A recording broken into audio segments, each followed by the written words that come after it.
श्रीगणेशाय नमः।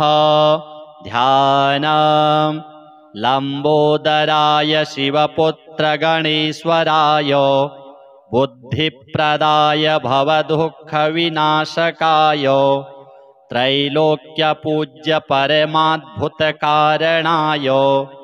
विघ्नान्तकाय सुखदाय नमो नमस्ते। वन्दे श्रीजगदम्बिकां सरस्वतीं वन्दे जगद्व्यापिनीं वन्दे पुस्तकधारिणीं च परमां वेदान्तसारांशकां वन्दे ब्रह्मस्वरूपिणीं च विमलां वन्दे जगन्मातरं वन्दे दुःखविनाशिनीं भगवतीं चैतन्यरूपां परां। या श्रीः स्वयं सुकृतिनां भवनेष्वलक्ष्मीः पापात्मनां कृतधियां हृदयेषु बुद्धिः श्रद्धा सतां कुलजनप्रभवस्य लज्जा तां त्वां नतः स्म परिपालय देवि विश्वम्। नमस्तेस्तु महामाये श्रीपीठे सुरपूजिते शङ्खचक्रगदाहस्ते महालक्ष्मी नमोऽस्तुते। अथ श्री गणपति अथर्वशीर्षम्।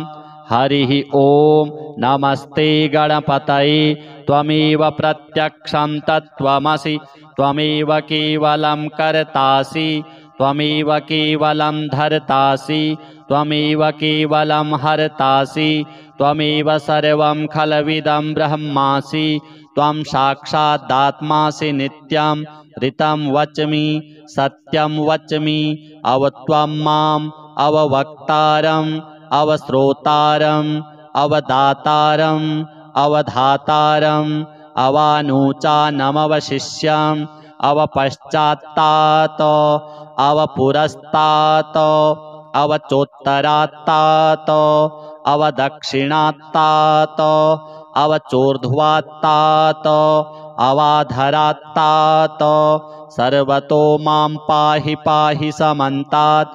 त्वं वाङ्मयस्त्वं चिन्मयः त्वमानन्दमयस्त्वं ब्रह्ममयः त्वं सच्चिदानन्दाद्वितीयोऽसि त्वं प्रत्यक्षं ब्रह्मासि त्वं ज्ञानमयो विज्ञानमयोऽसि। सर्वं जगदिदं त्वत्तो जायते सर्वं जगदिदं त्वत्तस्तिष्ठति सर्वं जगदिदं त्वयि लयमिष्यति सर्वं जगदिदं त्वयि प्रत्येति।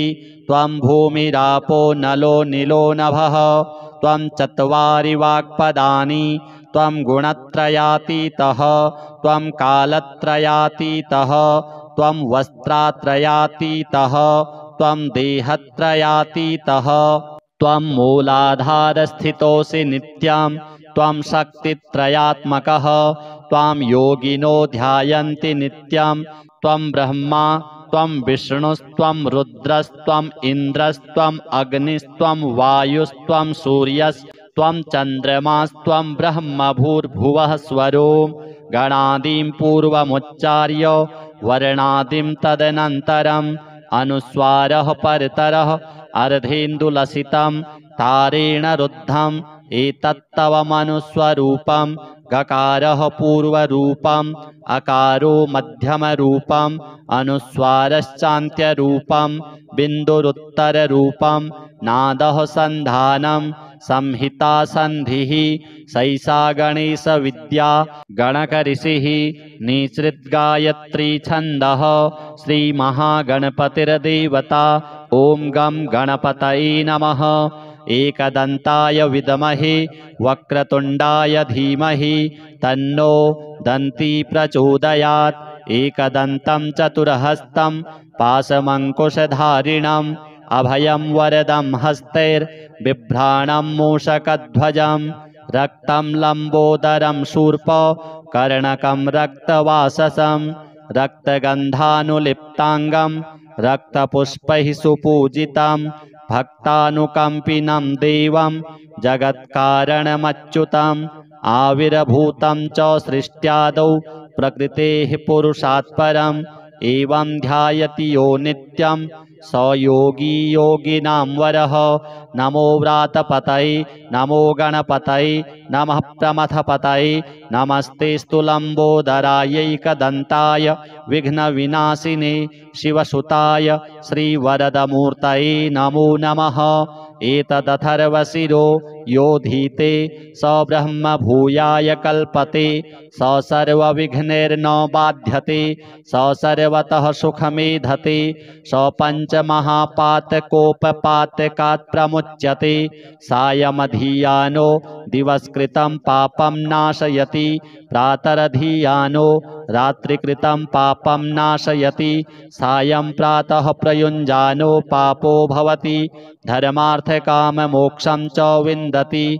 इदमथर्वशीर्षमशिष्याय न देयं यो यदि मोहात् दास्यति स पापीयान् भवति। सहस्रावर्तनाद्यं यं काममधीते तं तमनेन साधयेत् अनेन गणपतिमभिषिञ्चति स वाग्मी भवति। चतुर्थ्यामनश्नं जपति स विद्यावान् भवति इत्यथर्वणवाक्यं। ब्रह्माद्याचरणं विद्यात् न बिभेति कदाचनेति यो दूर्वाङ्कुरैर्यजति स वैश्रवणोपमो भवति यो लाजैर्यजति स यशोवान् भवति स मेधावान् भवति यो मोदकसहस्रेण यजति स वाञ्छितफलमवाप्नोति यः साध्यसमिद्भिर्यजति स सर्वं लभते। अष्टौ ब्राह्मणान् सम्यग्ग्राहयित्वा सूर्यवर्चस्वी भवति। सूर्यग्रहे महानद्यां प्रतिमासन्निधौ वा जप्त्वा सिद्धमन्त्रो भवति। महाविघ्नात् प्रमुच्यते महापापात् प्रमुच्यते महादोषात् प्रमुच्यते स सर्वविद्भवति य एवं वेद। अथ श्री वक्रतुण्ड गणेश कवचाम्। मौलिं महेशपुत्रो व्यात् भालं पातु विनायकः। त्रिनेत्रः पातु मे नेत्रे शूर्पकर्णौ वतु श्रुति। हेरम्बो रक्षतु घ्राणं मुखं पातु गजाननः। जिह्वां पातु गणेशो मे कण्ठं श्रीकण्ठवल्लभः। स्कन्धौ महाबलः पातु विघ्नः पातु मे भुजौ। करौ परशुभृत् पातु हृदयं स्कन्दपूर्वजः। मध्यं लम्बोदरः पातु नाभिं सिन्दूरभूषितः। जघनं पार्वतीपुत्रः शक्तिनी पातु पाशभृत्। जानुनी जगतां नाथो जङ्घे मूषकवाहनः। पादौ पद्मासनः पातु पादाधो दैत्यदर्पः। एकदन्तोग्रतः पातु पृष्ठे पातु गणाधिपः। पार्श्वयोर्मोदकाहारो दिग्विदिक्षु च सिद्धिदः। वज्रतस्तिष्ठतो वापि जाग्रतः स्वपतोष्णतः।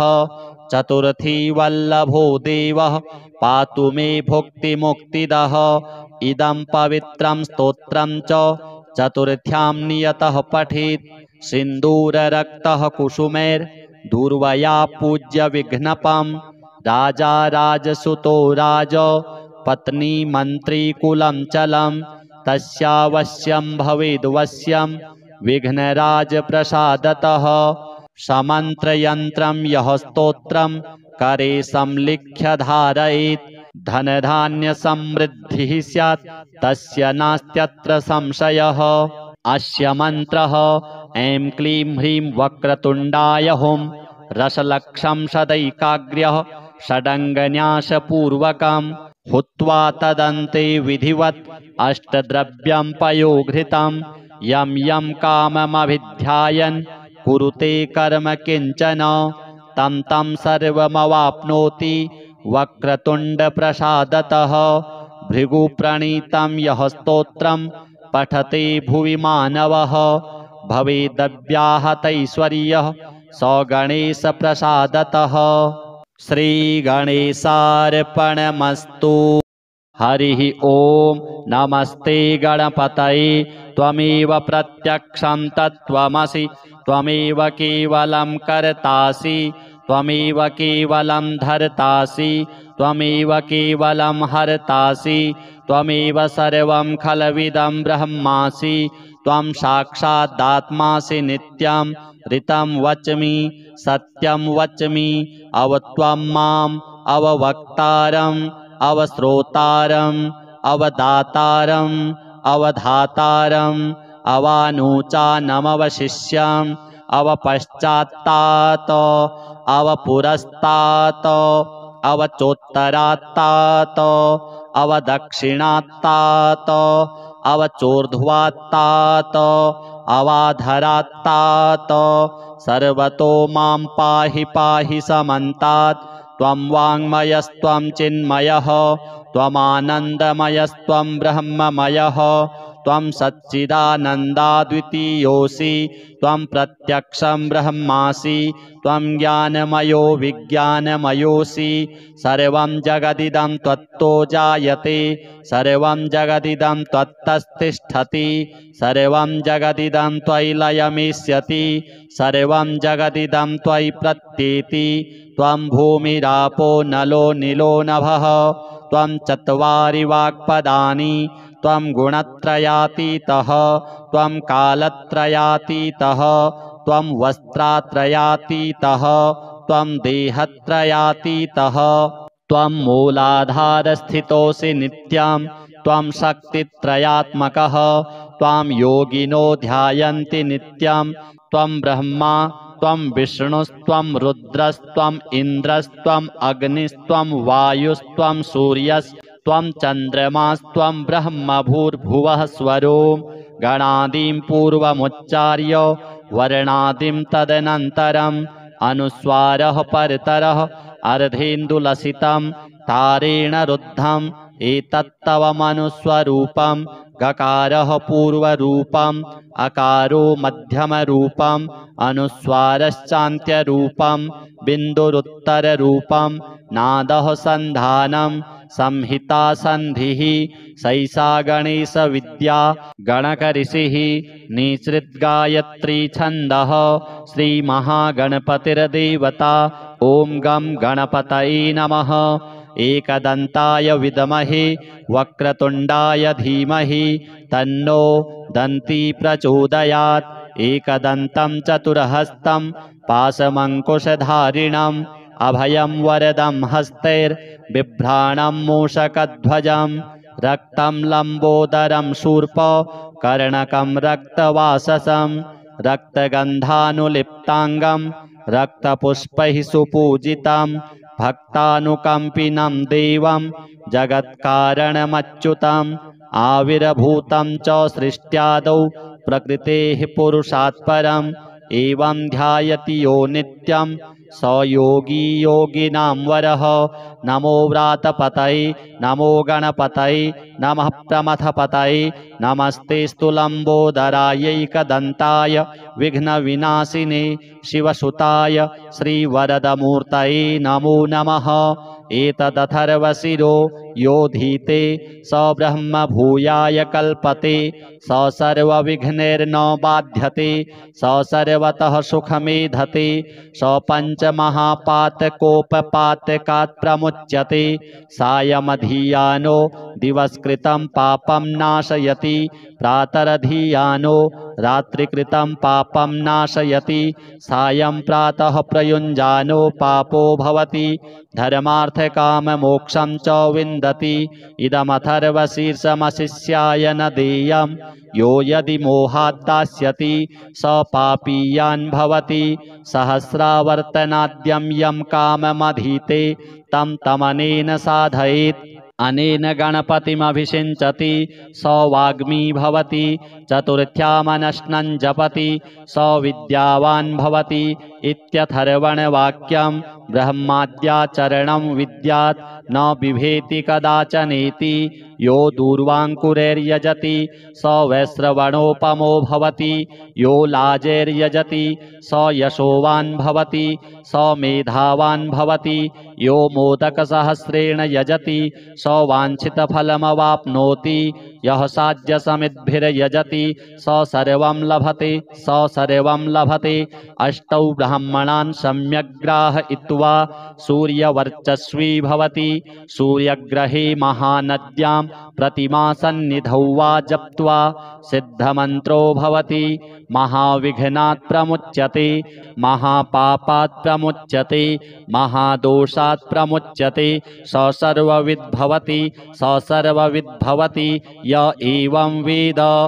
अथ श्री वक्रतुण्ड गणेश कवचाम् मौलिं महेशपुत्रो व्यात् भालं पातु विनायकः त्रिनेत्रः पातु मे नेत्रे शूर्पकर्णौ वतु श्रुति हेरम्बो रक्षतु घ्राणं मुखं पातु गजाननः जिह्वां पातु गणेशो मे कण्ठं श्रीकण्ठवल्लभः स्कन्धौ महाबलः पातु विघ्नः पातु मे भुजौ करौ परशुभृत् पातु हृदयं स्कन्दपूर्वजः मध्यं लम्बोदरः पातु नाभिं सिन्दूरभूषितः जघनं पार्वतीपुत्रः शक्तिनी पातु पाशभृत् जानुनी जगतां नाथो जङ्घे मूषकवाहनः पादौ पद्मासनः पातु पादाधो दैत्यदर्पः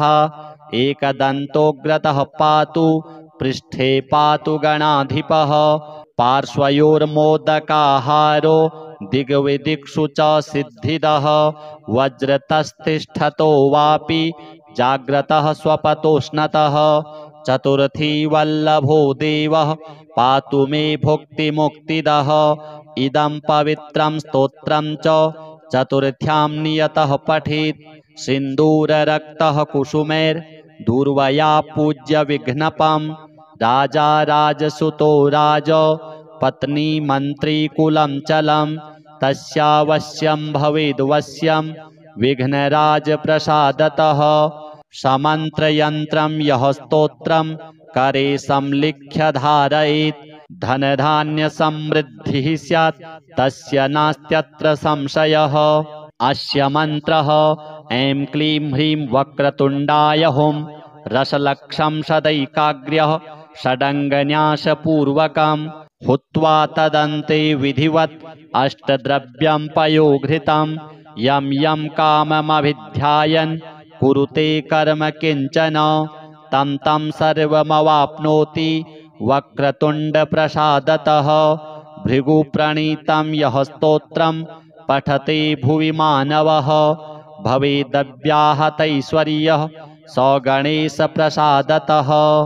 श्रीगणेशार्पणमस्तु।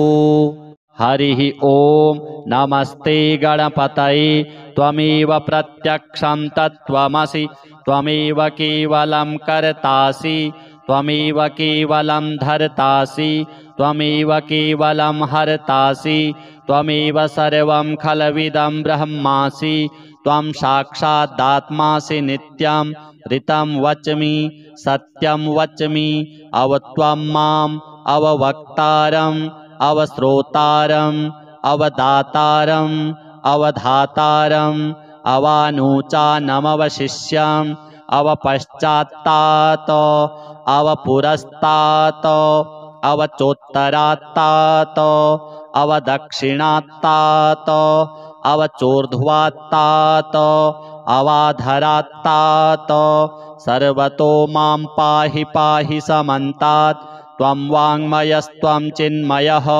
त्वमानन्दमयस्त्वं ब्रह्ममयः त्वं सच्चिदानन्दाद्वितीयोऽसि त्वं प्रत्यक्षं ब्रह्मासि त्वं ज्ञानमयो विज्ञानमयोऽसि सर्वं जगदिदं त्वत्तो जायते सर्वं जगदिदं त्वत्तस्तिष्ठति सर्वं जगदिदं त्वयि लयमिष्यति सर्वं जगदिदं त्वयि प्रत्येति त्वं भूमिरापो नलो नीलो नभः त्वं चत्वारि वाक्पदानि त्वं गुणत्रयातीतः त्वं कालत्रयातीतः त्वं वस्त्रात्रयातीतः त्वं देहत्रयातीतः त्वं मूलाधारस्थितोऽसि नित्यं त्वं शक्तित्रयात्मकः त्वां योगिनो ध्यायन्ति नित्यं त्वं ब्रह्मा त्वं विष्णुस्त्वं रुद्रस्त्वम् इन्द्रस्त्वम् अग्निस्त्वं वायुस्त्वं सूर्यस्त्वं चन्द्रमास्त्वं ब्रह्म भूर्भुवः स्वरों गणादिं पूर्वमुच्चार्य वर्णादिं तदनन्तरम् अनुस्वारः परतरः अर्धेन्दुलसितं तारेण रुद्धम् एतत्तवमनुस्वरूपं गकारः पूर्वरूपम् अकारो मध्यमरूपम् अनुस्वारश्चान्त्यरूपं बिन्दुरुत्तररूपं नादः सन्धानं संहिता सन्धिः सैषा गणेशविद्या गणकऋषिः निसृद्गायत्री छन्दः श्रीमहागणपतिर्देवता ॐ गं गणपतये नमः। एकदन्ताय विद्महे वक्रतुण्डाय धीमहि तन्नो दन्ती प्रचोदयात् एकदन्तं चतुर्हस्तं पाशमङ्कुशधारिणम् अभयं वरदं हस्तैर्बिभ्राणं मूषकध्वजं रक्तं लम्बोदरं शूर्प कर्णकं रक्तवाससं रक्तगन्धानुलिप्ताङ्गं रक्तपुष्पैः सुपूजितं भक्तानुकम्पिनं देवं जगत्कारणमच्युतम् आविर्भूतं च सृष्ट्यादौ प्रकृतेः पुरुषात् परम् एवं ध्यायति यो नित्यं स योगी योगिनां वरः। नमो व्रातपतये नमो गणपतये नमः प्रमथपतये नमस्तेऽस्तु लम्बोदरायैकदन्ताय विघ्नविनाशिने शिवसुताय श्रीवरदमूर्तये नमो नमः। एतदथर्वशिरो योधीते स ब्रह्म भूयाय कल्पते स सर्वविघ्नैर्न बाध्यते स सर्वतः सुखमेधते स पञ्चमहापातकोपपातकात् प्रमुच्यते सायमधियानो दिवसकृतं पापं नाशयति प्रातरधियानो रात्रिकृतं पापं नाशयति सायं प्रातः प्रयुञ्जानो पापो भवति धर्मार्थकाममोक्षं च विन्दति इदमथर्वशीर्षमशिष्याय न देयं यो यदि मोहात् दास्यति स पापीयान् भवति सहस्रावर्तनाद्यं यं काममधीते तं तमनेन साधयेत् अनेन गणपतिमभिषिञ्चति स वाग्मी भवति चतुर्थ्यामनश्नं जपति स विद्यावान् भवति इत्यथर्वणवाक्यं ब्रह्माद्याचरणं विद्यात्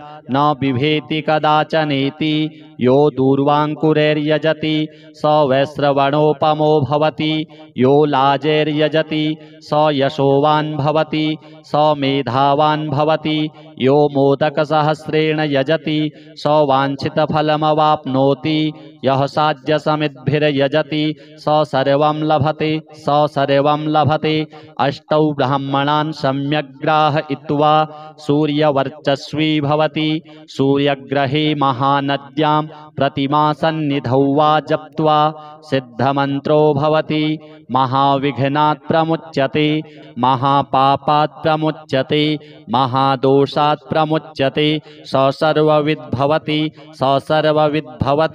य एवं वेद। अथ श्री वक्रतुण्ड गणेश कवचां मौलिं महेशपुत्रो व्यात् भालं पातु विनायकः त्रिनेत्रः पातु मे नेत्रे शूर्पकर्णौ वतु श्रुति हेरम्बो रक्षतु घ्राणं मुखं पातु गजाननः जिह्वां पातु गणेशो मे कण्ठं श्रीकण्ठवल्लभः स्कन्धौ महाबलः पातु विघ्नः पातु मे भुजौ करौ परशुभृत् पातु हृदयं स्कन्दपूर्वजः मध्यं लम्बोदरः पातु नाभिं सिन्दूरभूषितः जघनं पार्वतीपुत्रः शक्तिनी पातु पाशभृत् जानुनी जगतां नाथो जङ्घे मूषकवाहनः पादौ पद्मासनः पातु पादाधो दैत्यदर्पः एकदन्तोग्रतः पातु पृष्ठे पातु गणाधिपः पार्श्वयोर्मोदकाहारो दिग्विदिक्षु च सिद्धिदः वज्रतस्तिष्ठतो वापि जाग्रतः स्वपतोष्णतः चतुर्थी वल्लभो देवः पातु मे भुक्तिमुक्तिदः इदं पवित्रं स्तोत्रं च चतुर्थ्यां नियतः पठेत् सिन्दूररक्तः कुसुमैर्दूर्वया पूज्य विघ्नपं राजा राजसुतो राज पत्नी मन्त्री कुलं चलं तस्यावश्यं भवेद्वश्यं विघ्नराजप्रसादतः समन्त्रयन्त्रं यः स्तोत्रं करे संलिख्य धारयेत् धनधान्यसमृद्धिः स्यात् तस्य नास्त्यत्र संशयः अस्य मन्त्रः ऐं क्लीं ह्रीं वक्रतुण्डाय हुं रसलक्षं सदैकाग्र्यः षडङ्गन्यासपूर्वकं हुत्वा तदन्ते विधिवत् अष्टद्रव्यं पयोघृतं यं यं काममभिध्यायन् कुरुते कर्म किञ्चन तं तं सर्वमवाप्नोति वक्रतुण्डप्रसादतः भृगुप्रणीतं यः स्तोत्रं पठते भुवि मानवः भवेदव्याहतैश्वर्यः स गणेशप्रसादतः श्रीगणेशार्पणमस्तु। हरिः ॐ नमस्ते गणपतये त्वमेव प्रत्यक्षं तत्त्वमसि त्वमेव केवलं कर्तासि त्वमेव केवलं धर्तासि त्वमेव केवलं हर्तासि त्वमेव सर्वं खलविदं ब्रह्मासि त्वं साक्षादात्मासि नित्यं ऋतं वच्मि सत्यं वच्मि अवत्वं माम् अववक्तारम् अवश्रोतारम् अवदातारम् अवधातारम् अवानुचानमवशिष्यम् अवपश्चात्तात् अवपुरस्तात् अवचोत्तरात्तात् अवदक्षिणात्तात् अवचोर्ध्वात्तात् अवाधरात्तात् सर्वतो मां पाहि पाहि समन्तात् त्वं वाङ्मयस्त्वं चिन्मयः त्वमानन्दमयस्त्वं ब्रह्ममयः त्वं सच्चिदानन्दाद्वितीयोऽसि त्वं प्रत्यक्षं ब्रह्मासि त्वं ज्ञानमयो विज्ञानमयोऽसि सर्वं जगदिदं त्वत्तो जायते सर्वं जगदिदं त्वत्तस्तिष्ठति सर्वं जगदिदं त्वयि लयमिष्यति सर्वं जगदिदं त्वयि प्रत्येति त्वं भूमिरापो नलो नीलो नभः त्वं चत्वारि वाक्पदानि त्वं गुणत्रयातीतः त्वं कालत्रयातीतः त्वं वस्त्रात्रयातीतः त्वं देहत्रयातीतः त्वं मूलाधारस्थितोऽसि नित्यं त्वं शक्तित्रयात्मकः त्वां योगिनो ध्यायन्ति नित्यं त्वं ब्रह्मा त्वं विष्णुस्त्वं रुद्रस्त्वम् इन्द्रस्त्वम् अग्निस्त्वं वायुस्त्वं सूर्यस्त्वं चन्द्रमास्त्वं ब्रह्म भूर्भुवः स्वरो गणादिं पूर्वमुच्चार्य वर्णादिं तदनन्तरम् अनुस्वारः परतरः अर्धेन्दुलसितं तारेण रुद्धम् एतत्तव मनुस्वरूपं गकारः पूर्वरूपम् अकारो मध्यमरूपम् अनुस्वारश्चान्त्यरूपं बिन्दुरुत्तररूपं नादः सन्धानं संहिता सन्धिः सैषा गणेशविद्या गणकऋषिः निसृद्गायत्री छन्दः श्रीमहागणपतिर्देवता ॐ गं गणपतये नमः। एकदन्ताय विद्महे वक्रतुण्डाय धीमहि तन्नो दन्ती प्रचोदयात् एकदन्तं चतुर्हस्तं पाशमङ्कुशधारिणम् अभयं वरदं हस्तैर्बिभ्राणं मूषकध्वजं रक्तं लम्बोदरं शूर्प कर्णकं रक्तवाससं रक्तगन्धानुलिप्ताङ्गं रक्तपुष्पैः सुपूजितं भक्तानुकम्पिनं देवं जगत्कारणमच्युतम् आविर्भूतं च सृष्ट्यादौ प्रकृतेः पुरुषात् परम् एवं ध्यायति यो नित्यं स योगी योगिनां वरः नमो व्रातपतये नमो गणपतये नमः प्रमथपतये नमस्तेऽस्तु लम्बोदरायैकदन्ताय विघ्नविनाशिने शिवसुताय श्रीवरदमूर्तये नमो नमः। एतदथर्वशिरो योधीते स ब्रह्म भूयाय कल्पते स सर्वविघ्नैर्न बाध्यते स सर्वतः सुखमेधते स पञ्चमहापातकोपपातकात् प्रमुच्यते सायमधियानो दिवसकृतं पापं नाशयति प्रातरधियानो रात्रिकृतं पापं नाशयति सायं प्रातः प्रयुञ्जानो पापो भवति धर्मार्थकाममोक्षं च विन्दति इदमथर्वशीर्षमशिष्याय न देयं यो यदि मोहात् दास्यति स पापीयान् भवति सहस्रावर्तनाद्यं यं काममधीते तं तमनेन साधयेत् अनेन गणपतिमभिषिञ्चति स वाग्मी भवति चतुर्थ्यामनश्नं जपति स विद्यावान् भवति इत्यथर्वणवाक्यं ब्रह्माद्याचरणं विद्यात्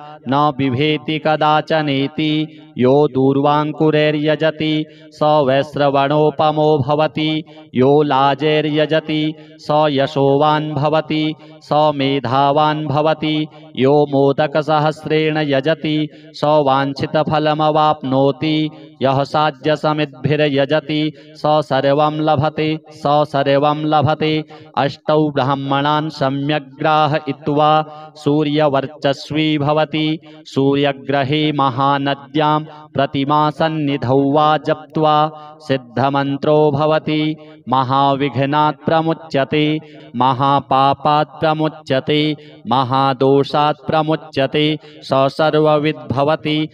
सर्वविद्भवति य एवं वेद। अथ श्री वक्रतुण्ड गणेश कवचां मौलिं महेशपुत्रो व्यात् भालं पातु विनायकः त्रिनेत्रः पातु मे नेत्रे शूर्पकर्णौ वतु श्रुति हेरम्बो रक्षतु घ्राणं मुखं पातु गजाननः जिह्वां पातु गणेशो मे कण्ठं श्रीकण्ठवल्लभः स्कन्धौ महाबलः पातु विघ्नः पातु मे भुजौ करौ परशुभृत् पातु हृदयं स्कन्दपूर्वजः मध्यं लम्बोदरः पातु नाभिं सिन्दूरभूषितः जघनं पार्वतीपुत्रः शक्तिनी पातु पाशभृत् जानुनी जगतां नाथो जङ्घे मूषकवाहनः पादौ पद्मासनः पातु पादाधो दैत्यदर्पः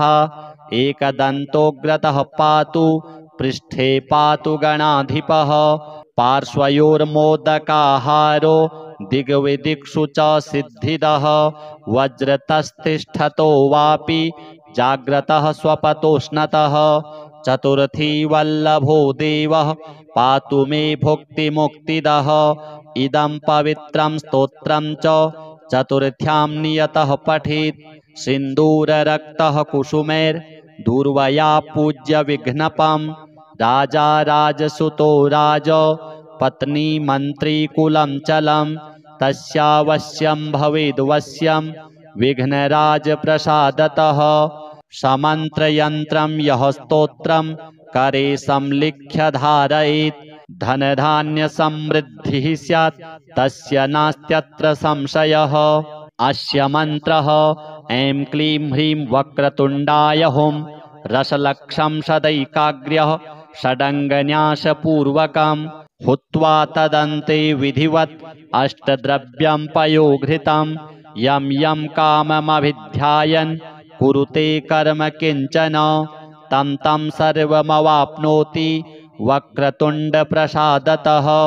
भृगुप्रणीतं यः स्तोत्रं पठते भुवि मानवः भवेदव्याहतैश्वर्यः स गणेशप्रसादतः। श्रीगणेशार्पणमस्तु।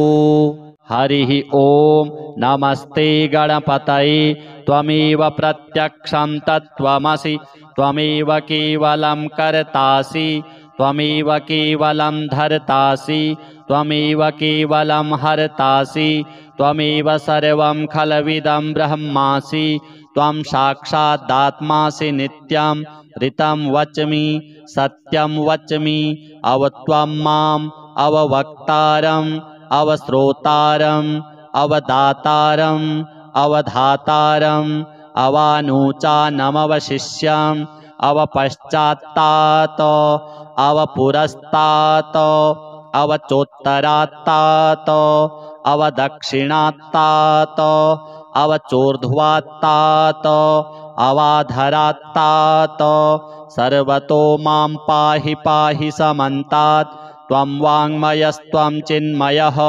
त्वमानन्दमयस्त्वं ब्रह्ममयः त्वं सच्चिदानन्दाद्वितीयोऽसि त्वं प्रत्यक्षं ब्रह्मासि त्वं ज्ञानमयो विज्ञानमयोऽसि सर्वं जगदिदं त्वत्तो जायते सर्वं जगदिदं त्वत्तस्तिष्ठति सर्वं जगदिदं त्वयि लयमिष्यति सर्वं जगदिदं त्वयि प्रत्येति त्वं भूमिरापो नलो नीलो नभः त्वं चत्वारि वाक्पदानि त्वं गुणत्रयातीतः त्वं कालत्रयातीतः त्वं वस्त्रात्रयातीतः त्वं देहत्रयातीतः त्वं मूलाधारस्थितोऽसि नित्यं त्वं शक्तित्रयात्मकः त्वां योगिनो ध्यायन्ति नित्यं त्वं ब्रह्मा त्वं विष्णुस्त्वं रुद्रस्त्वम् इन्द्रस्त्वम् अग्निस्त्वं वायुस्त्वं सूर्यस्त्वं चन्द्रमास्त्वं ब्रह्म भूर्भुवः स्वरो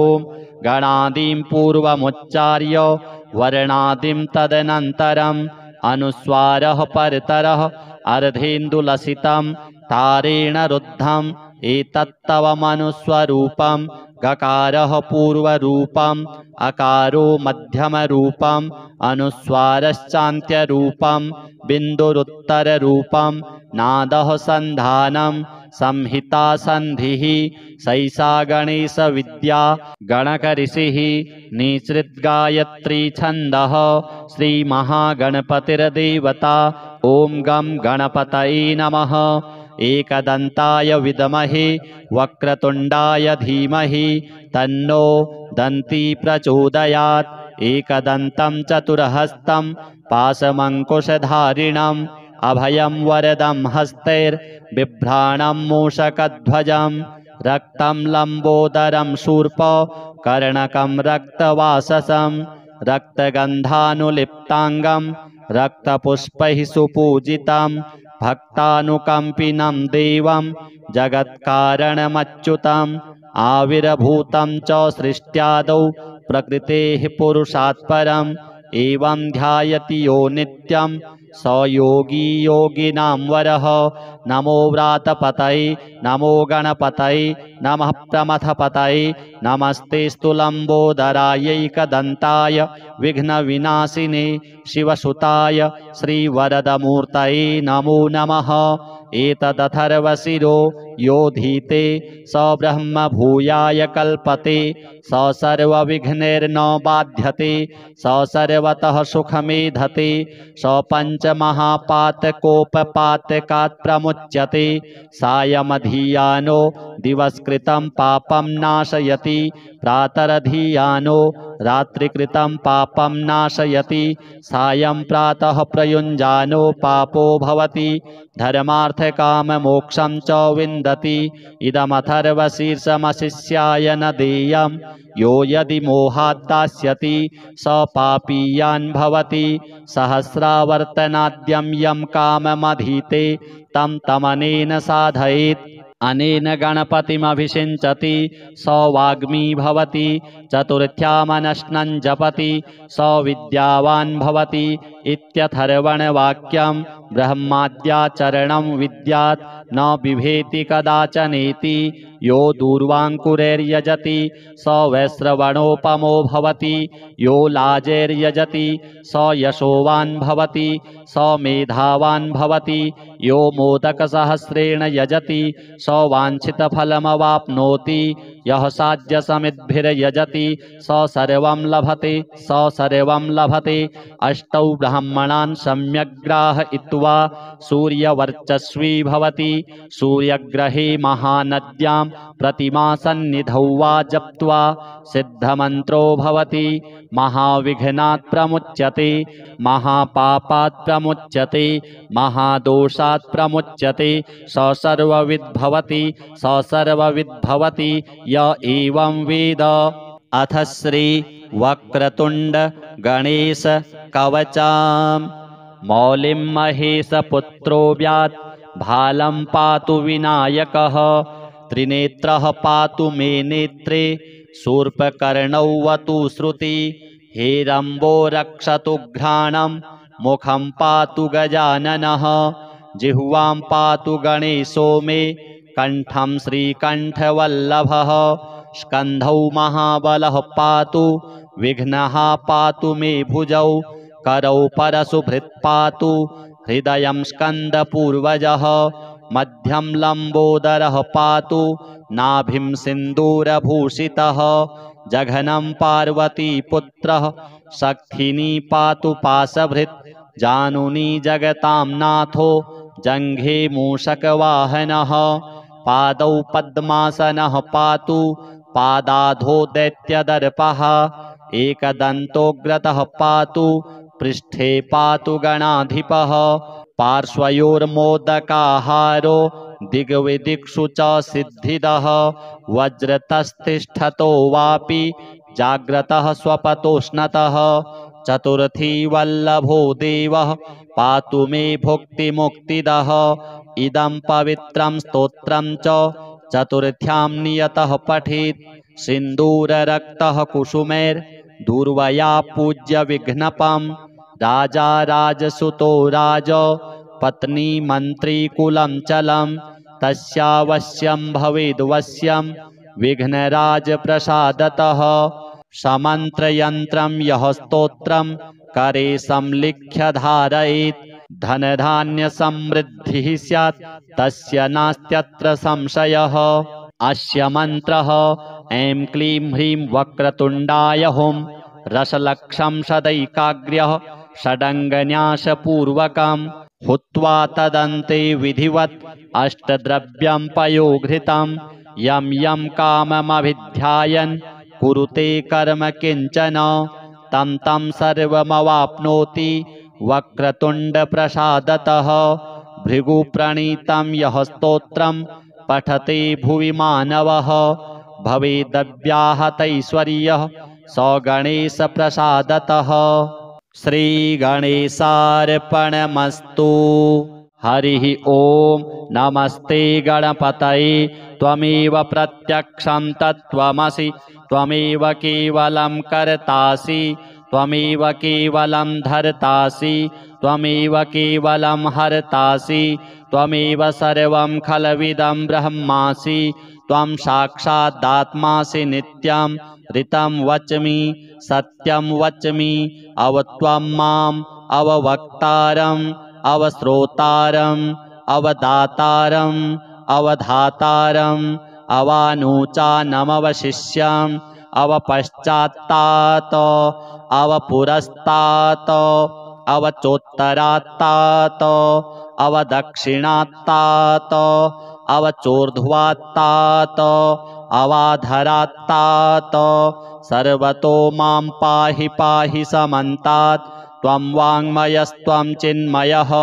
त्वमानन्दमयस्त्वं ब्रह्ममयः त्वं सच्चिदानन्दाद्वितीयोऽसि त्वं प्रत्यक्षं ब्रह्मासि त्वं ज्ञानमयो विज्ञानमयोऽसि सर्वं जगदिदं त्वत्तो जायते सर्वं जगदिदं त्वत्तस्तिष्ठति सर्वं जगदिदं त्वयि लयमिष्यति सर्वं जगदिदं त्वयि प्रत्येति त्वं भूमिरापो नलो नीलो नभः त्वं चत्वारि वाक्पदानि त्वं गुणत्रयातीतः त्वं कालत्रयातीतः त्वं वस्त्रात्रयातीतः त्वं देहत्रयातीतः त्वं मूलाधारस्थितोऽसि नित्यं त्वं शक्तित्रयात्मकः त्वां योगिनो ध्यायन्ति नित्यं त्वं ब्रह्मा त्वं विष्णुस्त्वं रुद्रस्त्वम् इन्द्रस्त्वम् अग्निस्त्वं वायुस्त्वं सूर्यस्त्वं चन्द्रमास्त्वं ब्रह्म भूर्भुवः स्वरों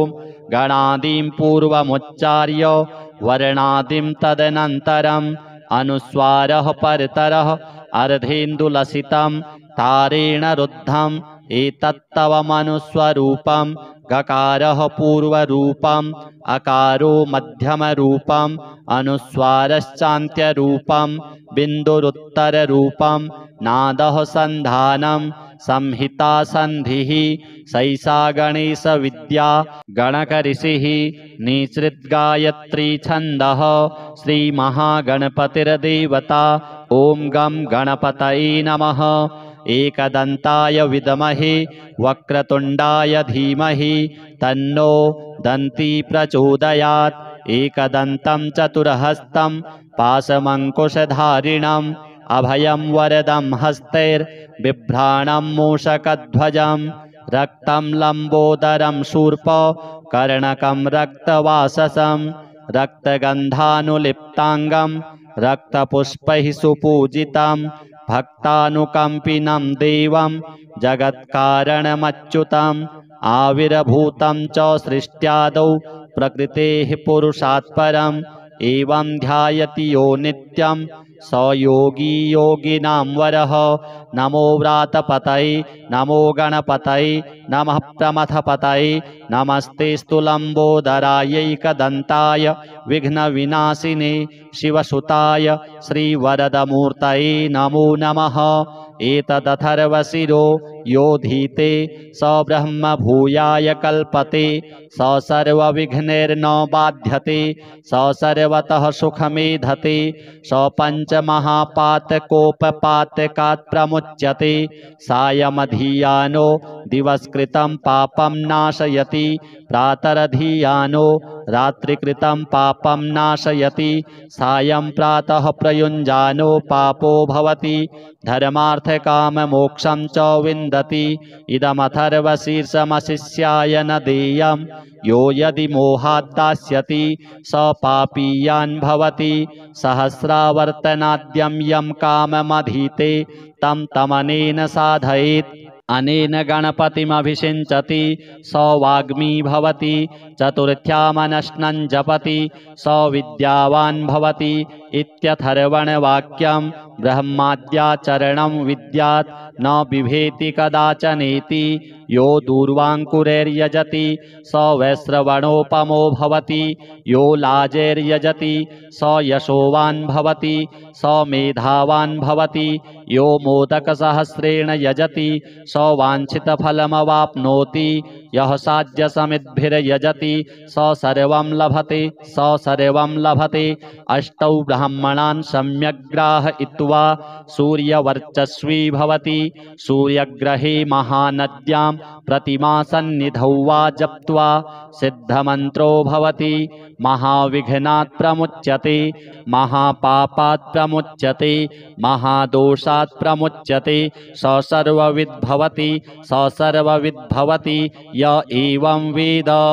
अथ श्री वक्रतुण्ड गणेश कवचां मौलिं महेशपुत्रो व्यात् भालं पातु विनायकः त्रिनेत्रः पातु मे नेत्रे शूर्पकर्णौ वतु श्रुति हेरम्बो रक्षतु घ्राणं मुखं पातु गजाननः जिह्वां पातु गणेशो मे कंठं श्रीकण्ठवल्लभः स्कन्धौ महाबलः पातु विघ्नः पातु मे भुजौ करौ परशुभृत् पातु हृदयं स्कन्दपूर्वजः मध्यं लम्बोदरः पातु नाभिं सिन्दूरभूषितः जघनं पार्वतीपुत्रः शक्तिनी पातु पाशभृत् जानुनी जगतां नाथो जङ्घे मूषकवाहनः पादौ पद्मासनः पातु पादाधो दैत्यदर्पः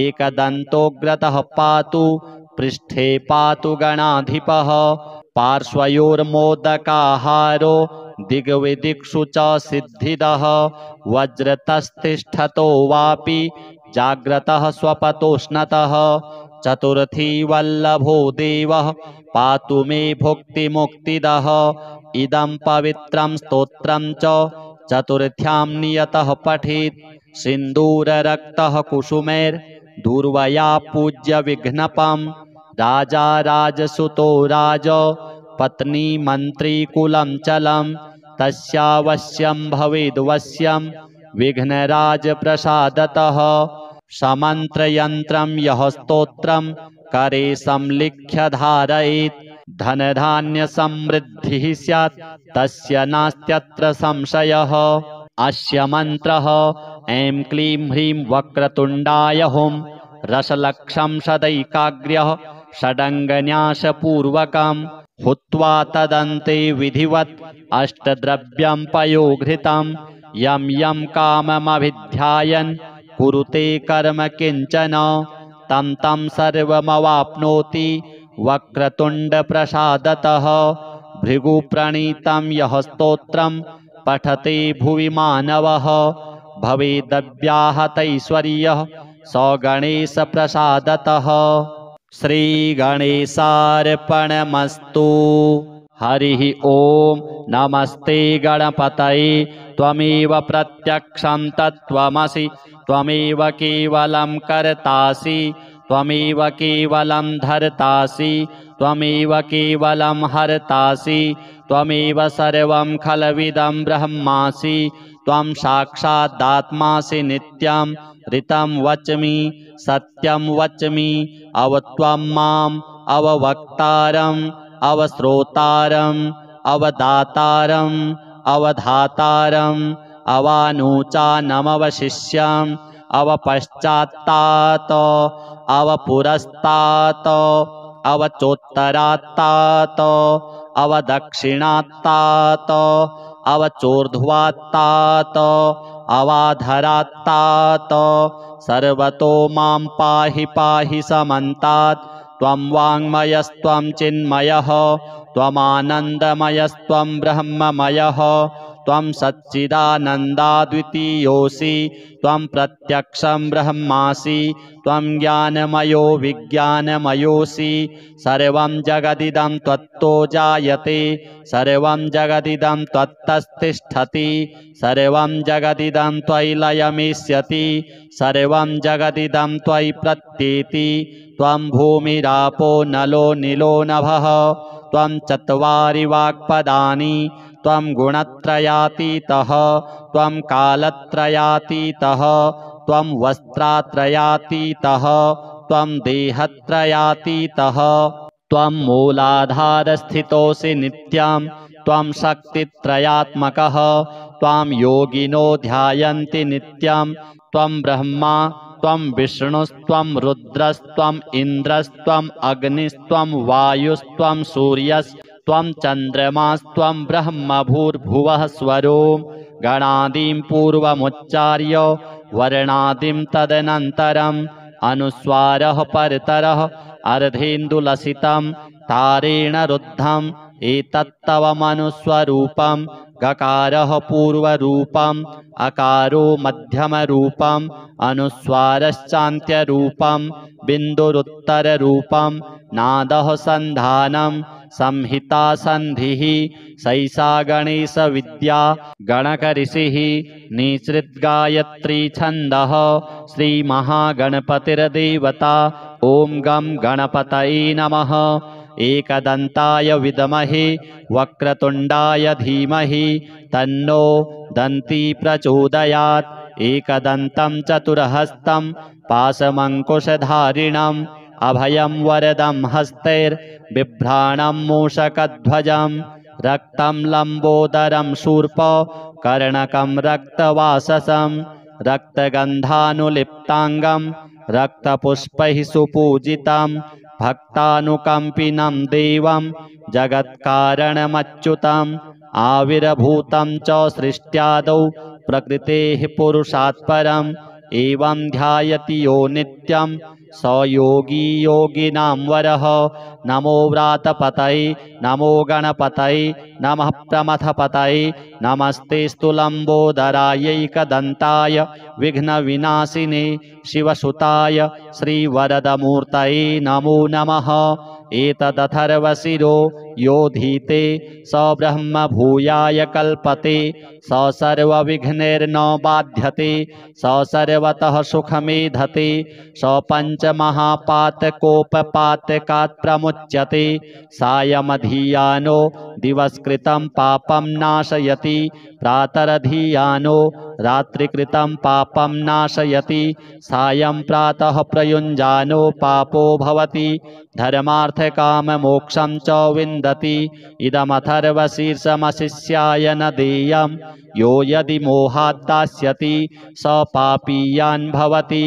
सहस्रावर्तनाद्यं यं काममधीते तं तमनेन साधयेत् अनेन गणपतिमभिषिञ्चति स वाग्मी भवति।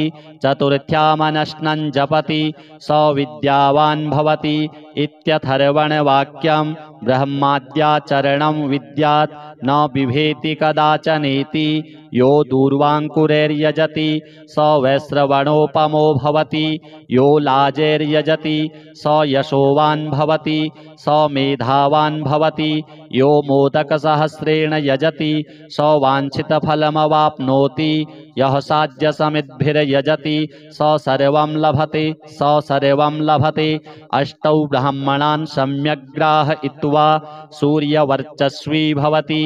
सूर्यग्रहे महानद्यां प्रतिमासन्निधौ वा जप्त्वा सिद्धमन्त्रो भवति। महाविघ्नात् प्रमुच्यते महापापात् प्रमुच्यते महादोषात् प्रमुच्यते स सर्वविद्भवति य एवं वेद। अथ श्री वक्रतुण्ड गणेश कवचम्। मौलिं महेशपुत्रो व्यात् भालं पातु विनायकः त्रिनेत्रः पातु मे नेत्रे शूर्पकर्णौ वतु श्रुति हेरम्बो रक्षतु घ्राणं मुखं पातु गजाननः जिह्वां पातु गणेशो मे कंठं श्रीकण्ठवल्लभः स्कन्धौ महाबलः पातु विघ्नः पातु मे भुजौ करौ परशुभृत् पातु हृदयं स्कन्दपूर्वजः मध्यं लम्बोदरः पातु नाभिं सिन्दूरभूषितः जघनं पार्वतीपुत्रः शक्तिनी पातु पाशभृत् जानुनी जगतां नाथो जङ्घे मूषकवाहनः पादौ पद्मासनः पातु पादाधो दैत्यदर्पः एकदन्तोग्रतः पातु पृष्ठे पातु गणाधिपः पार्श्वयोर्मोदकाहारो दिग्विदिक्षु च सिद्धिदः वज्रतस्तिष्ठतो वापि जाग्रतः स्वपतोष्णतः चतुर्थी वल्लभो देवः पातु मे भुक्तिमुक्तिदः इदं पवित्रं स्तोत्रं च चतुर्थ्यां नियतः पठेत् सिन्दूररक्तः कुसुमैर्दूर्वया पूज्य विघ्नपम् राजा राजसुतो राज पत्नी मंत्री कुलं चलं तस्यावश्यं भवेद्वश्यं विघ्नराज प्रसादतः समन्त्रयन्त्रं यः स्तोत्रं करे संलिख्य धारयेत् धनधान्य समृद्धिः स्यात् तस्य नास्त्यत्र संशयः। अस्य मन्त्रः ऐं क्लीं ह्रीं वक्रतुण्डाय हुं रसलक्षं सदैकाग्र्यः षडङ्गन्यासपूर्वकं हुत्वा तदन्ते विधिवत् अष्टद्रव्यं पयोघृतं यं यं काममभिध्यायन् कुरुते कर्म किंचन तं तं सर्वमवाप्नोति वक्रतुण्डप्रसादतः। भृगुप्रणीतं यः स्तोत्रं पठते भुवि मानवः भवेदव्याहतैश्वर्यः स गणेशप्रसादतः। श्रीगणेशार्पणमस्तु। हरिः ॐ नमस्ते गणपतये त्वमेव प्रत्यक्षं तत्त्वमसि त्वमेव केवलं कर्तासि त्वमेव केवलं धर्तासि त्वमेव केवलं हर्तासि त्वमेव सर्वं खलविदं ब्रह्मासि त्वं साक्षादात्मासि नित्यं ऋतं वच्मि सत्यं वच्मि अवत्वं माम् अववक्तारम् अवश्रोतारम् अवदातारम् अवधातारम् अवानुचानमवशिष्यम् अवपश्चात्तात् अवपुरस्तात् अवचोत्तरात्तात् अवदक्षिणात्तात् अवचोर्ध्वात्तात् अवाधरात्तात् सर्वतो मां पाहि पाहि समन्तात् त्वं वाङ्मयस्त्वं चिन्मयः त्वमानन्दमयस्त्वं ब्रह्ममयः त्वं सच्चिदानन्दाद्वितीयोऽसि त्वं प्रत्यक्षं ब्रह्मासि त्वं ज्ञानमयो विज्ञानमयोऽसि सर्वं जगदिदं त्वत्तो जायते सर्वं जगदिदं त्वत्तस्तिष्ठति सर्वं जगदिदं त्वयि लयमिष्यति सर्वं जगदिदं त्वयि प्रत्येति त्वं भूमिरापो नलो नीलो नभः त्वं चत्वारि वाक्पदानि त्वं गुणत्रयातीतः त्वं कालत्रयातीतः त्वं वस्त्रात्रयातीतः त्वं देहत्रयातीतः त्वं मूलाधारस्थितोऽसि नित्यं त्वं शक्तित्रयात्मकः त्वां योगिनो ध्यायन्ति नित्यं त्वं ब्रह्मा त्वं विष्णुस्त्वं रुद्रस्त्वम् इन्द्रस्त्वम् अग्निस्त्वं वायुस्त्वं सूर्यस्त्वं चन्द्रमास्त्वं ब्रह्म भूर्भुवः स्वरो गणादिं पूर्वमुच्चार्य वर्णादिं तदनन्तरम् अनुस्वारः परतरः अर्धेन्दुलसितं तारेण रुद्धम् एतत्तव मनुस्वरूपं गकारः पूर्वरूपम् अकारो मध्यमरूपम् अनुस्वारश्चान्त्यरूपं बिन्दुरुत्तररूपं नादः सन्धानं संहिता सन्धिः सैषा गणेशविद्या गणकऋषिः निसृद्गायत्री छन्दः श्रीमहागणपतिर्देवता ॐ गं गणपतये नमः एकदन्ताय विद्महे वक्रतुण्डाय धीमहि तन्नो दन्ती प्रचोदयात् एकदन्तं चतुर्हस्तं पाशमङ्कुशधारिणम् अभयं वरदं हस्तैर्बिभ्राणं मूषकध्वजं रक्तं लम्बोदरं शूर्प कर्णकं रक्तवाससं रक्तगन्धानुलिप्ताङ्गं रक्तपुष्पैः सुपूजितं भक्तानुकम्पिनं देवं जगत्कारणमच्युतम् आविर्भूतं च सृष्ट्यादौ प्रकृतेः पुरुषात् परम् एवं ध्यायति यो नित्यं स योगी योगिनां वरः नमो व्रातपतये नमो गणपतये नमः प्रमथपतये नमस्तेस्तु लम्बोदरायैकदन्ताय विघ्नविनाशिने शिवसुताय श्रीवरदमूर्तये नमो नमः एतदथर्वशिरो योधीते स ब्रह्म भूयाय कल्पते स सर्वविघ्नैर्न बाध्यते स सर्वतः सुखमेधते स पञ्चमहापातकोपपातकात् प्रमुच्यते सायमधियानो दिवस्कृतं पापं नाशयति प्रातरधियानो रात्रिकृतं पापं नाशयति सायं प्रातः प्रयुञ्जानो पापो भवति धर्मार्थकाममोक्षं च विन्दति इदमथर्वशीर्षमशिष्याय न देयं यो यदि मोहात् दास्यति स पापीयान् भवति सहस्रावर्तनाद्यं यं काममधीते तं तमनेन साधयेत् अनेन गणपतिमभिषिञ्चति स वाग्मी भवति चतुर्थ्यामनश्नं जपति स विद्यावान् भवति इत्यथर्वणवाक्यं ब्रह्माद्याचरणं विद्यात् न बिभेति कदाचनेति यो दूर्वाङ्कुरैर्यजति स वैश्रवणोपमो भवति यो लाजैर्यजति स यशोवान् भवति स मेधावान् भवति यो मोदकसहस्रेण यजति स वाञ्छितफलमवाप्नोति यः साध्यसमिद्भिर्यजति स सर्वं लभते अष्टौ ब्राह्मणान् सम्यग्राहयित्वा सूर्यवर्चस्वी भवति सूर्यग्रहे महानद्यां प्रतिमासन्निधौ वा जप्त्वा सिद्धमन्त्रो भवति महाविघ्नात् प्रमुच्यते महापापात् प्रमुच्यते महादोषात् प्रमुच्यते स सर्वविद्भवति य एवं वेद।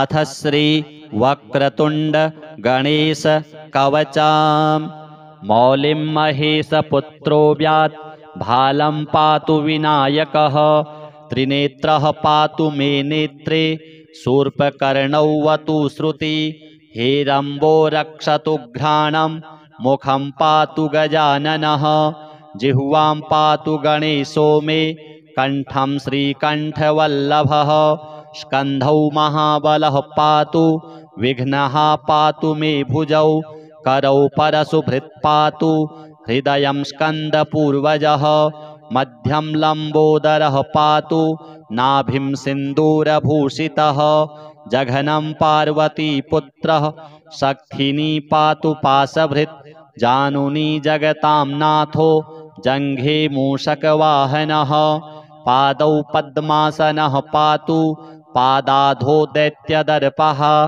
एकदन्तोग्रतः पातु पृष्ठे पातु गणाधिपः पार्श्वयोर्मोदकाहारो दिग्विदिक्षु च सिद्धिदः वज्रतस्तिष्ठतो वापि जाग्रतः स्वपतोष्णतः चतुर्थी वल्लभो देवः पातु मे भुक्तिमुक्तिदः इदं पवित्रं स्तोत्रं च चतुर्थ्यां नियतः पठेत् सिन्दूररक्तः कुसुमैर्दूर्वया पूज्य विघ्नपम् राजा राजसुतो राज पत्नी मन्त्री कुलं चलं तस्यावश्यं भवेद्वश्यं विघ्नराज प्रसादतः समन्त्रयन्त्रं यः स्तोत्रं करे संलिख्य धारयेत् धनधान्यसमृद्धिः स्यात् तस्य नास्त्यत्र संशयः।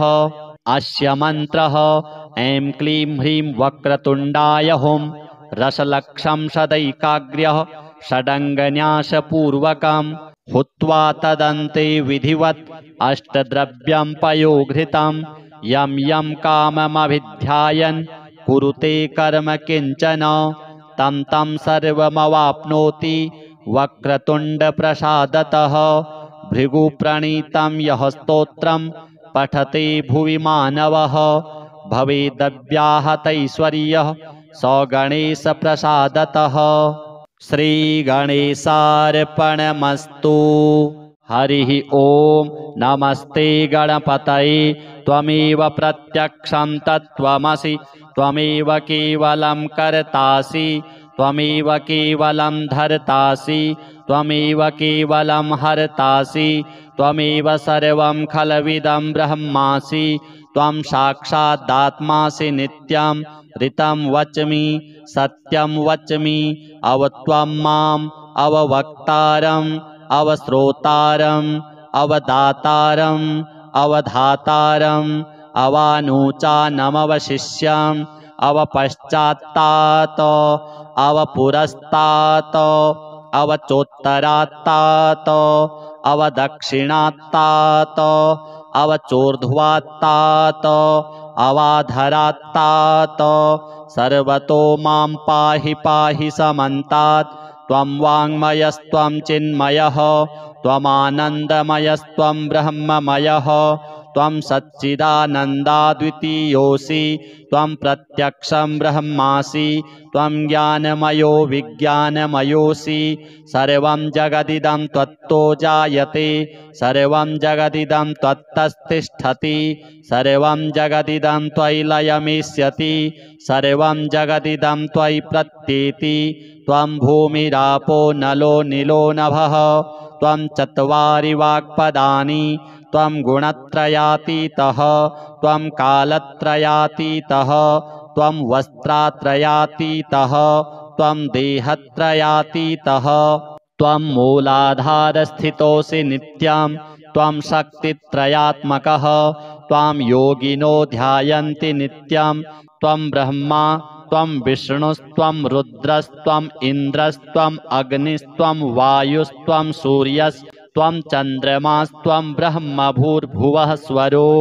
गणादिं पूर्वमुच्चार्य वर्णादिं तदनन्तरम् अनुस्वारः परतरः अर्धेन्दुलसितं तारेण रुद्धम् एतत्तव मनुस्वरूपं गकारः पूर्वरूपम् अकारो मध्यमरूपम् अनुस्वारश्चान्त्यरूपं बिन्दुरुत्तररूपं नादः सन्धानं संहिता संधिः सैषा गणेशविद्या गणकऋषिः निसृद्गायत्री छन्दः श्रीमहागणपतिर्देवता ॐ गं गणपतये नमः। एकदन्ताय विद्महे वक्रतुण्डाय धीमहि तन्नो दन्ती प्रचोदयात्। एकदन्तं चतुर्हस्तं पाशमङ्कुशधारिणम् अभयं वरदं हस्तैर्बिभ्राणं मूषकध्वजं रक्तं लम्बोदरं शूर्पकर्णकं रक्तवाससं रक्तगन्धानुलिप्ताङ्गं रक्तपुष्पैः सुपूजितं भक्तानुकम्पिनं देवं जगत्कारणमच्युतम् आविर्भूतं च सृष्ट्यादौ प्रकृतेः पुरुषात् परम् एवं ध्यायति यो नित्यं स योगी योगिनां वरः। नमो व्रातपतये नमो गणपतये नमः प्रमथपतये नमस्तेस्तु लम्बोदरायैकदन्ताय विघ्नविनाशिने शिवसुताय श्रीवरदमूर्तये नमो नमः। एतदथर्वशिरो यो धीते स ब्रह्म भूयाय कल्पते स सर्वविघ्नैर्न बाध्यते स सर्वतः सुखमेधते स पञ्चमहापातकोपपातकात् प्रमुच्यते सायमधियानो दिवसकृतं पापं नाशयति प्रातरधियानो रात्रिकृतं पापं नाशयति सायं प्रातः प्रयुञ्जानो पापो भवति धर्मार्थकाममोक्षं च विन्दति। इदमथर्वशीर्षमशिष्याय न देयं यो यदि मोहात् दास्यति स पापीयान् भवति। सहस्रावर्तनाद्यं यं काममधीते तं तमनेन साधयेत् अनेन गणपतिमभिषिञ्चति स वाग्मी भवति। चतुर्थ्यामनश्नं जपति स विद्यावान् भवति इत्यथर्वणवाक्यं ब्रह्माद्याचरणं विद्यात् न बिभेति कदाचनेति। यो दूर्वाङ्कुरैर्यजति स वैश्रवणोपमो भवति यो लाजैर्यजति स यशोवान् भवति स मेधावान् भवति यो मोदकसहस्रेण यजति स वाञ्छितफलमवाप्नोति यः साध्यसमिद्भिर्यजति स सर्वं लभते। अष्टौ ब्राह्मणान् सम्यग्राहयित्वा सूर्यवर्चस्वी भवति। सूर्यग्रहे महानद्यां प्रतिमासन्निधौ वा जप्त्वा सिद्धमन्त्रो भवति। महाविघ्नात् प्रमुच्यते महापापात् प्रमुच्यते महादोषात् प्रमुच्यते स सर्वविद्भवति य एवं वेद। अथ श्री वक्रतुण्ड गणेश कवचाम् मौलिं महेशपुत्रो व्यात् भालं पातु विनायकः त्रिनेत्रः पातु मे नेत्रे शूर्पकर्णौ वतु श्रुति हेरम्बो रक्षतु घ्राणं मुखं पातु गजाननः जिह्वां पातु गणेशो मे कंठं श्रीकण्ठवल्लभः स्कन्धौ महाबलः पातु विघ्नः पातु मे भुजौ करौ परशुभृत् पातु हृदयं स्कन्दपूर्वजः मध्यं लम्बोदरः पातु नाभिं सिन्दूरभूषितः जघनं पार्वतीपुत्रः शक्तिनी पातु पाशभृत् जानुनी जगतां नाथो जङ्घे मूषकवाहनः पादौ पद्मासनः पातु पादाधो दैत्यदर्पः एकदन्तोग्रतः पातु पृष्ठे पातु गणाधिपः पार्श्वयोर्मोदकाहारो दिग्विदिक्षु च सिद्धिदः वज्रतस्तिष्ठतो वापि जाग्रतः स्वपतोष्णतः चतुर्थी वल्लभो देवः पातु मे भुक्तिमुक्तिदः इदं पवित्रं स्तोत्रं च चतुर्थ्यां नियतः पठेत् सिन्दूररक्तः कुसुमैर्दूर्वया पूज्य विघ्नपम् राजा राजसुतो राज पत्नी मन्त्री कुलं चलं तस्यावश्यं भवेद्वश्यं विघ्नराजप्रसादतः समन्त्रयन्त्रं यः स्तोत्रं करे संलिख्य धारयेत् धनधान्यसमृद्धिः स्यात् तस्य नास्त्यत्र संशयः अस्य मन्त्रः ऐं क्लीं ह्रीं वक्रतुण्डाय हुं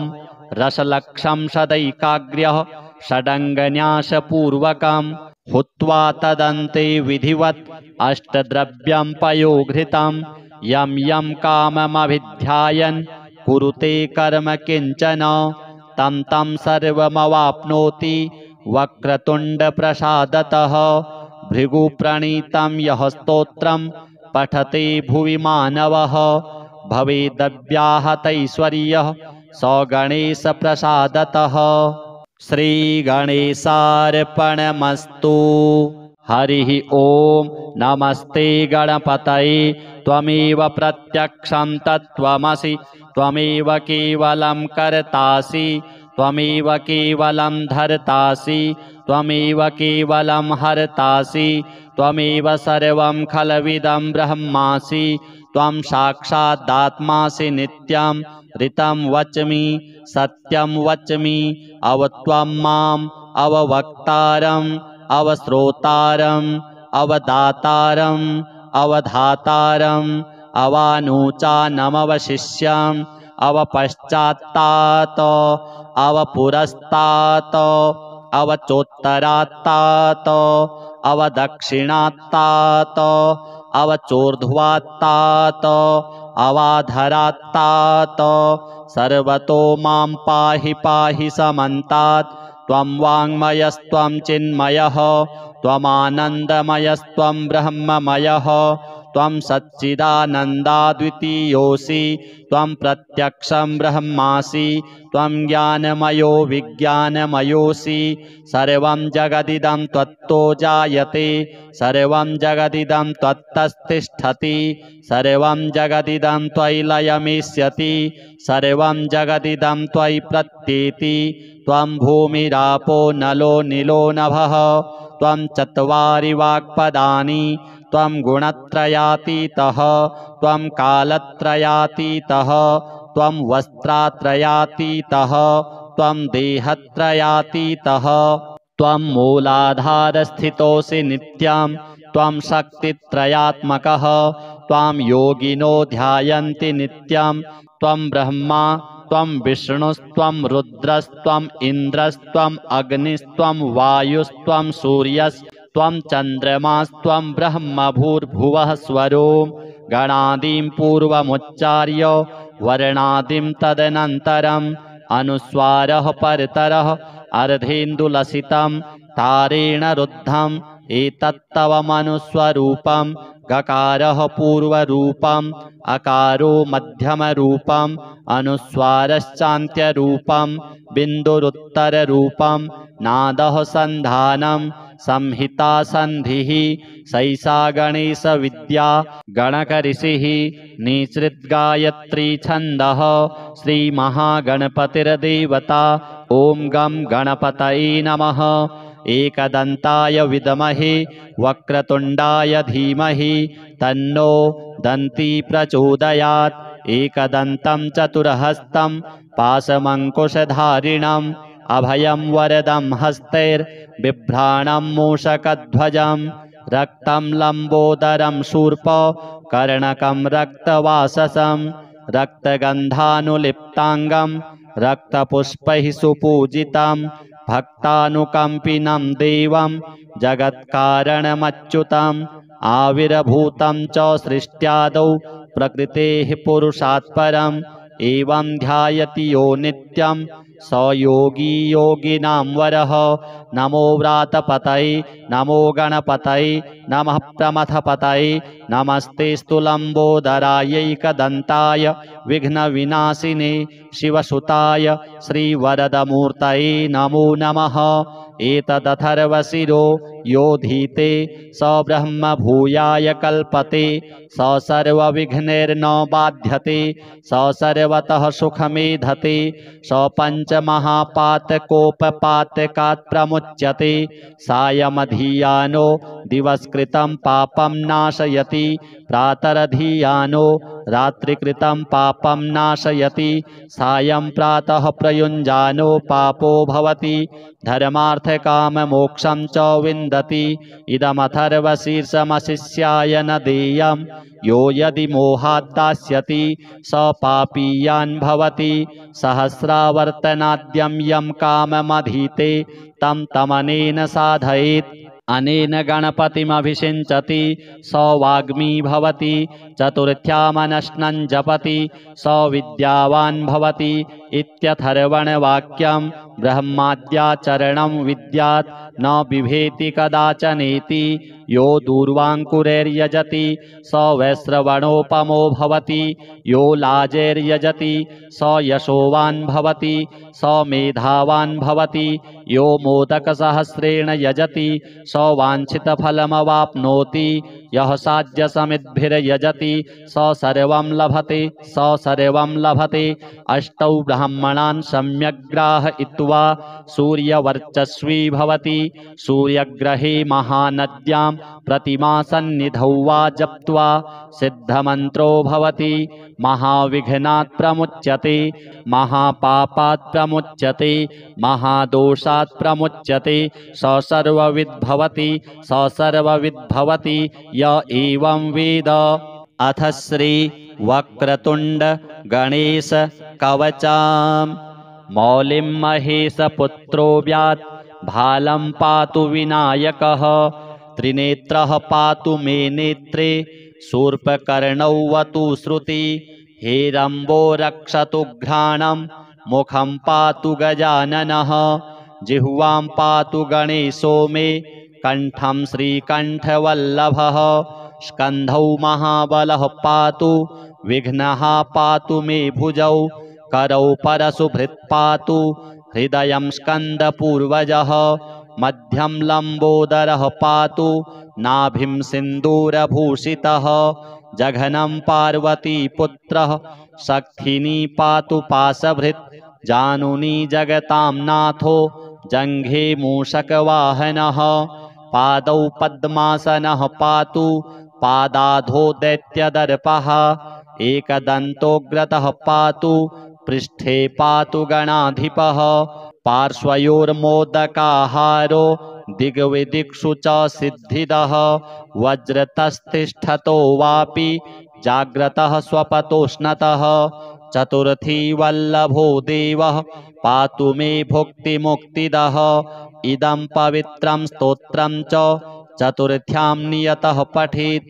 सिन्दूररक्तः कुसुमैर्दूर्वया पूज्य विघ्नपम्। राजा राजसुतो राज पत्नी मन्त्री कुलं चलं।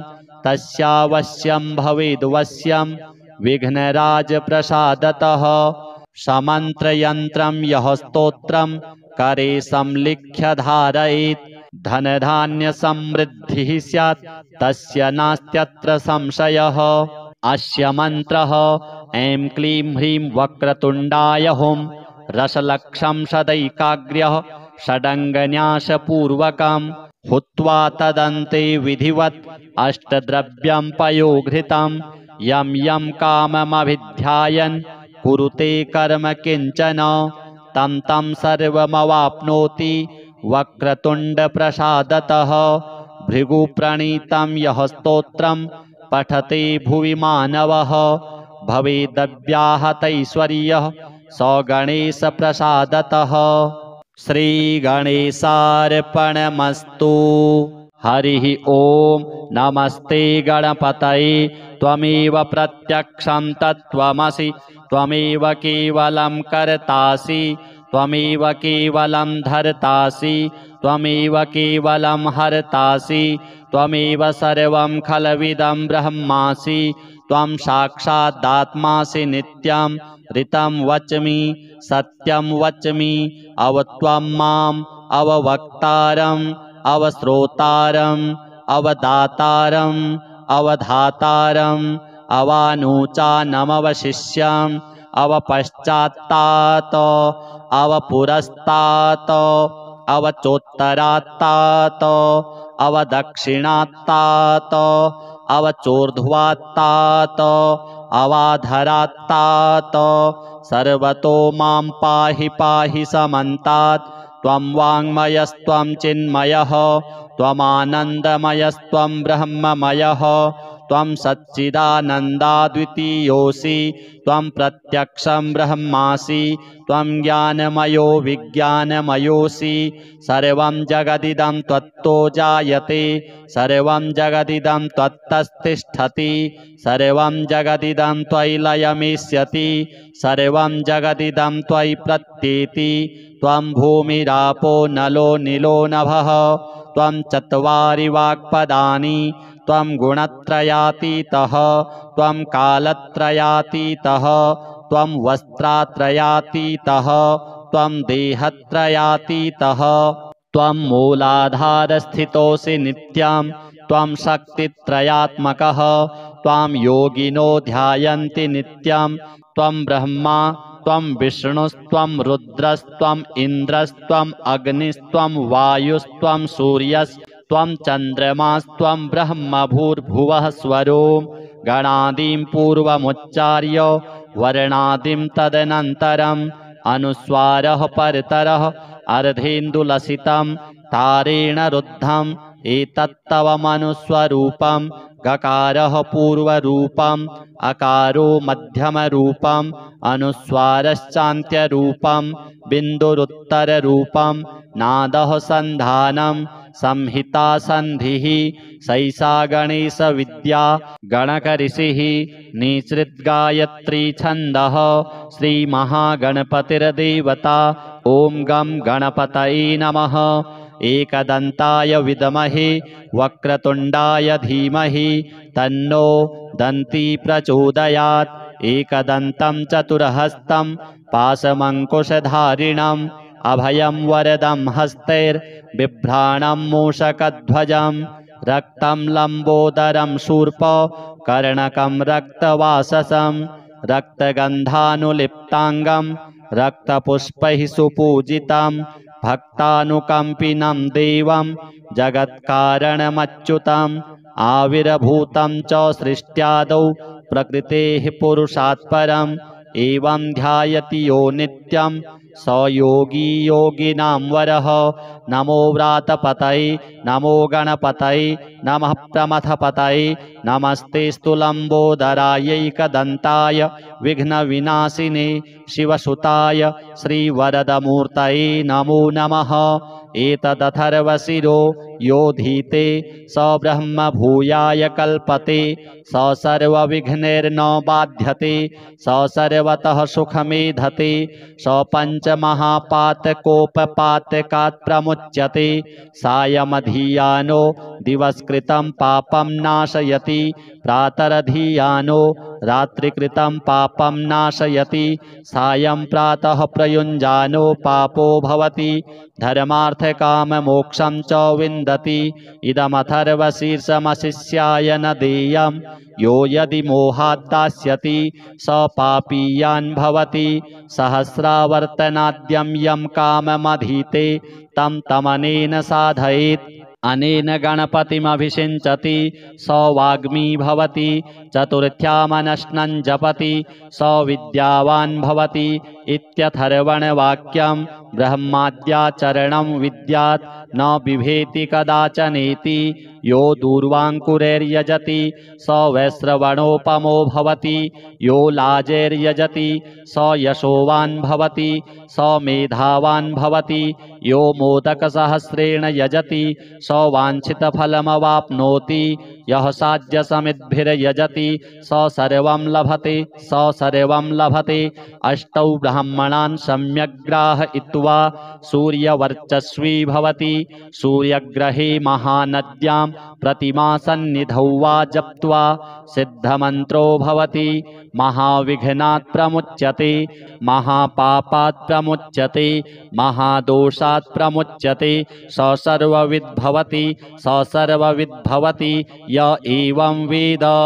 अथ श्री वक्रतुण्ड गणेश कवचाम् मौलिं महेशपुत्रो व्यात् भालं पातु विनायकः त्रिनेत्रः पातु मे नेत्रे शूर्पकर्णौ वतु श्रुति हेरम्बो रक्षतु घ्राणं मुखं पातु गजाननः जिह्वां पातु गणेशो मे कण्ठं श्रीकण्ठवल्लभः स्कन्धौ महाबलः पातु विघ्नः पातु मे भुजौ करौ परशुभृत् पातु हृदयं स्कन्दपूर्वजः मध्यं लम्बोदरः पातु नाभिं सिन्दूरभूषितः जघनं पार्वतीपुत्रः शक्तिनी पातु पाशभृत् जानुनी जगतां नाथो जङ्घे मूषकवाहनः पादौ पद्मासनः पातु पादाधो दैत्यदर्पः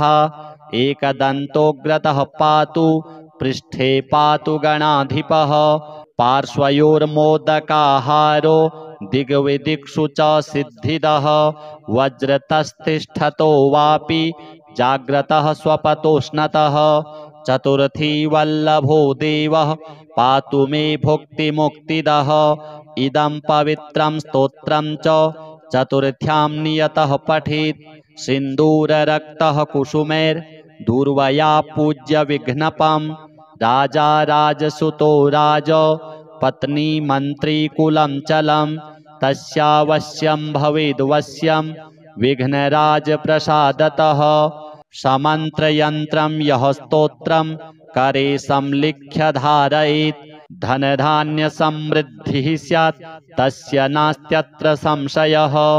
अस्य मन्त्रः ऐं क्लीं ह्रीं वक्रतुण्डाय हुं रसलक्षं सदैकाग्र्यः षडङ्गन्यासपूर्वकं हुत्वा तदन्ते विधिवत् अष्टद्रव्यं पयोघृतं यं यं काममभिध्यायन् कुरुते कर्म किञ्चन तं तं सर्वमवाप्नोति वक्रतुण्डप्रसादतः। भृगुप्रणीतं यः स्तोत्रं पठते भुवि मानवः भवेदव्याहतैश्वर्यः स गणेशप्रसादतः। श्रीगणेशार्पणमस्तु।